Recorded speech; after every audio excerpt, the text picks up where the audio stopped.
palavra de Deus é viva e eficaz e mais cortante do que qualquer espada de dois gumes, e penetra até o ponto de dividir alma e espírito, juntas e medulas, e apta para discernir os pensamentos do coração.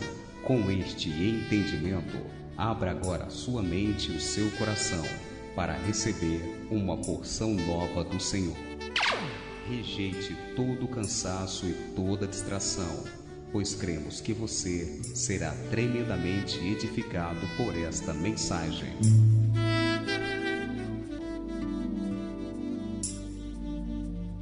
Falou o Senhor a Moisés, dizendo: fala aos filhos de Israel que me tragam uma oferta alçada.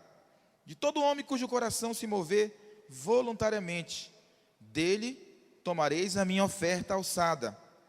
E esta é a oferta alçada que recebereis deles: ouro, prata, cobre, azul e púrpura e carmesim, linho fino e pelos de cabra, e peles de carneiros tintas de vermelho, e peles de texugo, e madeira de acácia, azeite para a luz, especiarias para óleo da unção, especiarias para incenso, pedra de ônix, pedra de engaste, para o éfode e para o peitoral, e me farão um santuário, e habitarei no meio deles.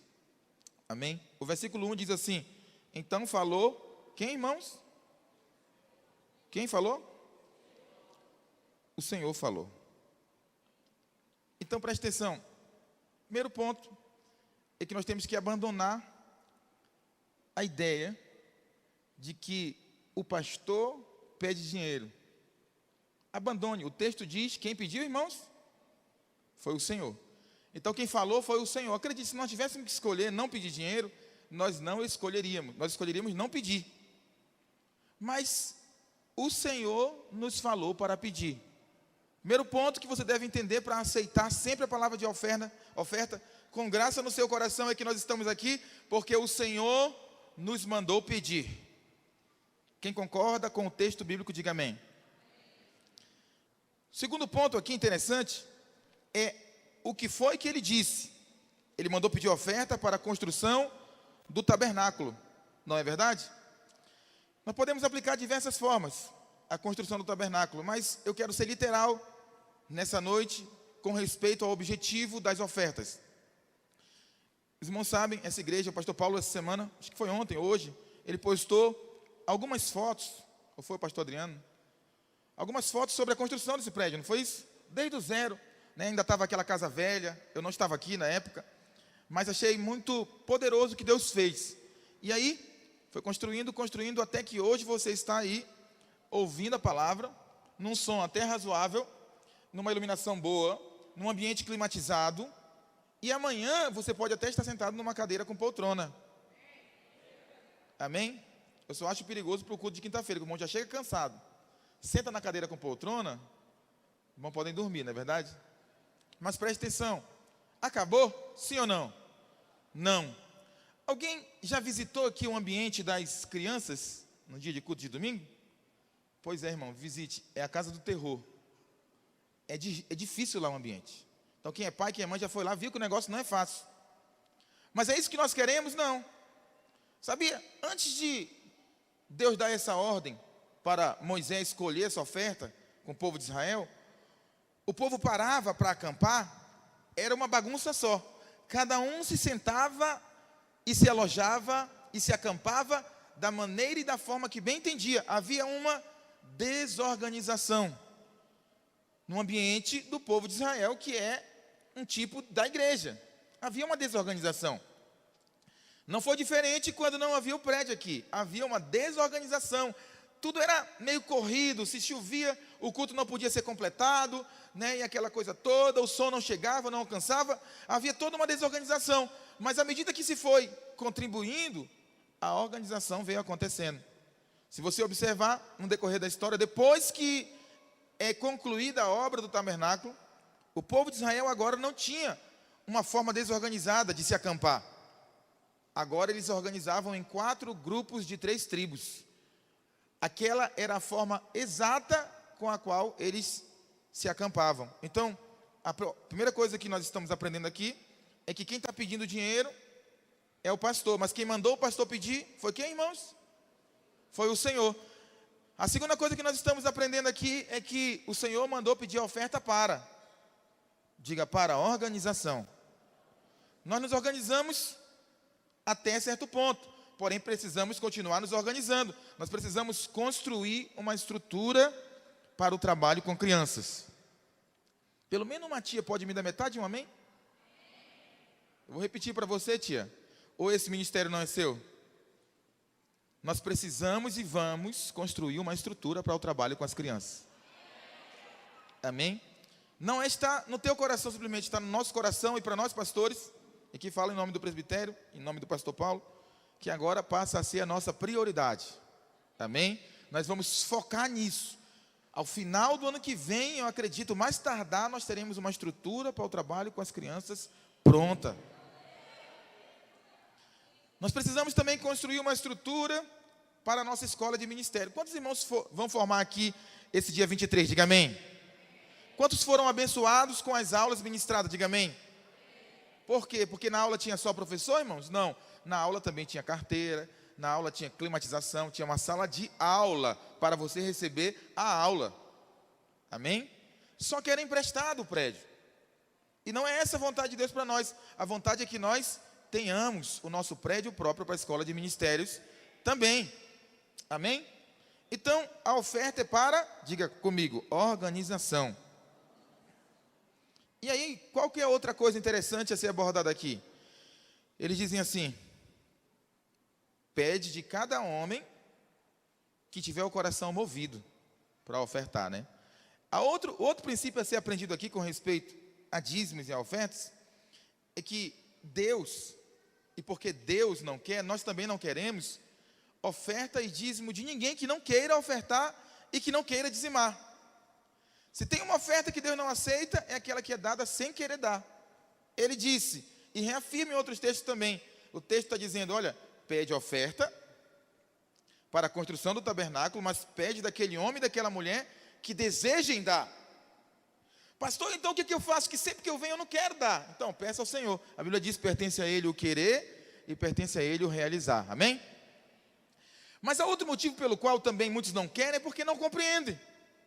E aí meu papel agora é te fazer entender o porquê das coisas. Porque quando surge o porquê, então o próximo passo a surgir é o querer. Amém?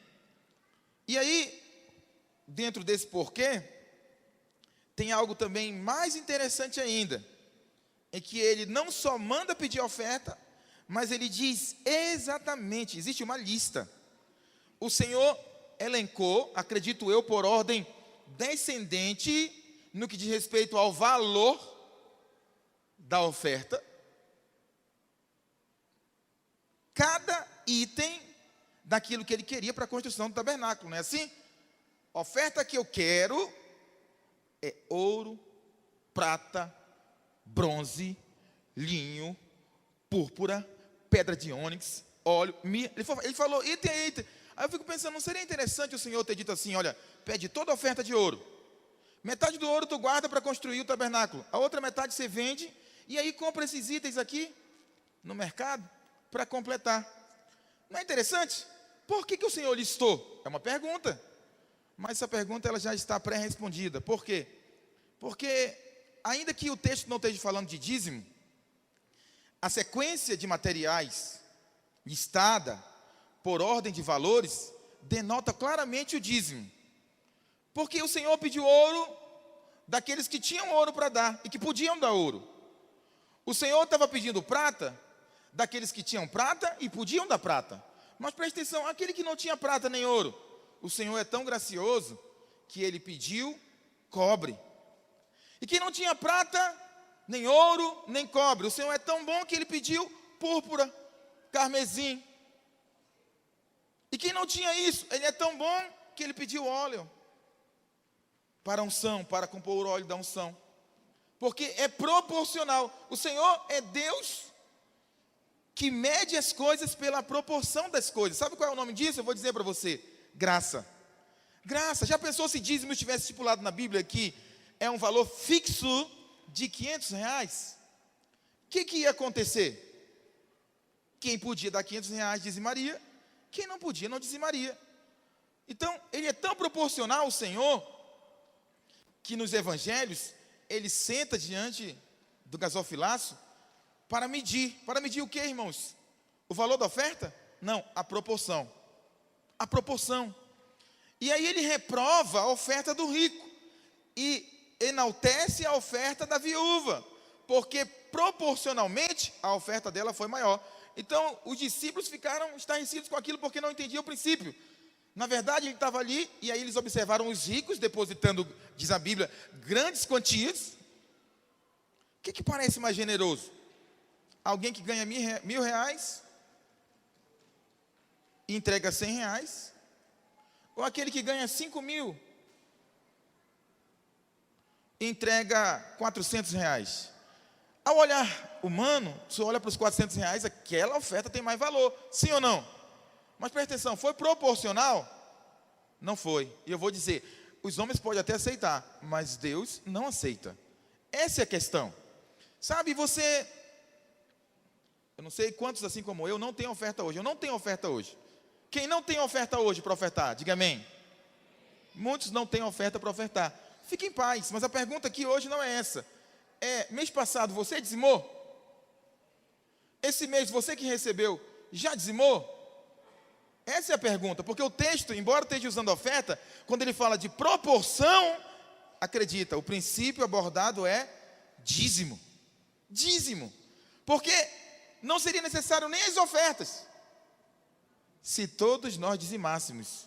Alguns dizimam, outros não. Outros nem se veem em condição, porque ele não calcula a proporção do que seria o dízimo dele. E aí isso compromete até a administração do trabalho, compromete até a organização. Sabe? Esse princípio também está explícito na parábola dos talentos. Muitos não dizimam porque não se vê em condição. Eu não tive condição de dizimar esse mês, pastor. São que alguns irmãos respondem quando eles são abordados por seus pastores. Não tive condição de dizimar esse mês. Na parábola dos talentos, já falei uma vez sobre isso, nós temos 3 servos que representam a totalidade de todos os servos, de todos os crentes, de todas as épocas, de todas as gerações. A um, diz o texto, o Senhor deu 5 talentos. A outro o Senhor deu 2, a outro o Senhor deu 1. Claro que quem olha para o que tem 5 talentos, nossa, esse cara é rico. Rapaz, esse cara tem dinheiro. Quem olha para o que tem 2, esse irmão aí é de classe média. Mas quem olha para o que tem 1 diz, tadinho desse, é bom nem pedir desse. É bom nem pedir, porque ele não tem. Sabe, esse é um espírito maligno de pobre. Você não é pobre, amém? Apenas você ganhou 1 talento só. Mas você ganhou. O texto ele diz, conclui para o que tem só 1 e enterrou. E não multiplicou aquele talento. Ele diz assim, pois tira dele o que ele tem, porque o que tem, mais se lhe dará. E o que não tem, até o que tem lhe será tirado. Quer ver uma aplicação prática desse versículo final que eu citei? Por exemplo, enchente em casa de pobre.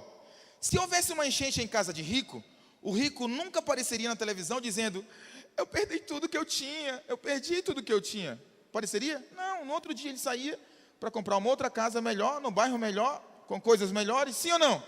Sim, mas o pobre passa a vida inteira dizendo assim, não tenho para ofertar, não tenho para dizimar, não tenho para ajudar, não tenho para cooperar, não tenho para pagar meu encontro, não tenho para pagar minha conferência. Aí a casa dele alaga, aí ele aparece na TV dizendo, perdi tudo que eu tinha.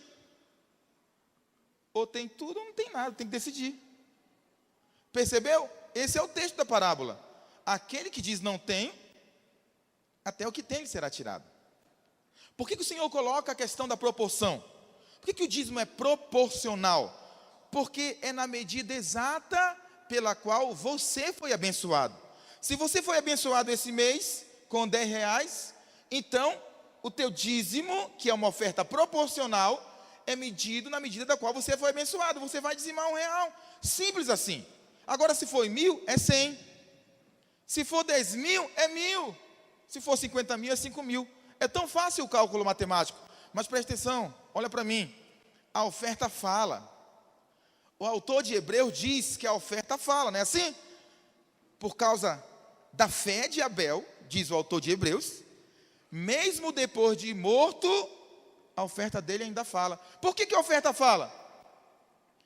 Porque é proporcional. Então preste atenção, se eu ganho R$1.000 e eu coloco no envelope apenas uma oferta de R$50, então eu estou dizendo, Senhor, eu quero descer de nível de bênção no mês que vem. Eu quero cair para R$500 de soldo. Alguém está me entendendo? Então, não é uma questão de maldição ou punição para quem não dizima. Não, é uma questão de resposta de oração. Quando eu ganho 5.000 e devolvo apenas, ou entrego como oferta ou dízimo, apenas um valor de R$250 ou R$200 ou R$100, estou dizendo, Senhor, mês que vem me dê só 1.000. Quando as coisas caem e decaem e alguma coisa acontece, não se assuste, não é praga. É resposta de oração. Alguém está me entendendo? Alguém me entendeu? Vou tentar melhorar para você. Quando você dizima, o teu dízimo é uma oração, dizendo, Senhor, obrigado pela quantidade que eu recebi esse mês. Mês que vem eu quero continuar ganhando a mesma quantidade. E você pode até melhorar, você pode não só dizimar, você pode 15mar, 20mar, 30mar. A tua oração vai ser, Senhor, eu ganho 1.000, podia dar 100, mas mês que vem eu quero ganhar 2.000, eu vou dar 200 esse mês. Os irmãos estão me entendendo? Porque é proporcional, é um princípio espiritual abordado. Então não sei por que tanta dificuldade. É apenas proporcional ao tanto que Ele já te abençoou, ao tanto que Ele te agraciou nesse mês que passou. Quantos creem que essa é a verdade da palavra de Deus? Diga amém. Fica de pé comigo, por favor. Vou chamar os servos aqui na frente. Perdão, senta um pouquinho. Senta. Desculpa-me. Me desculpa. Chamar os servos aqui na frente. E aos irmãos que vão ofertar. Antes de ofertar, preste atenção.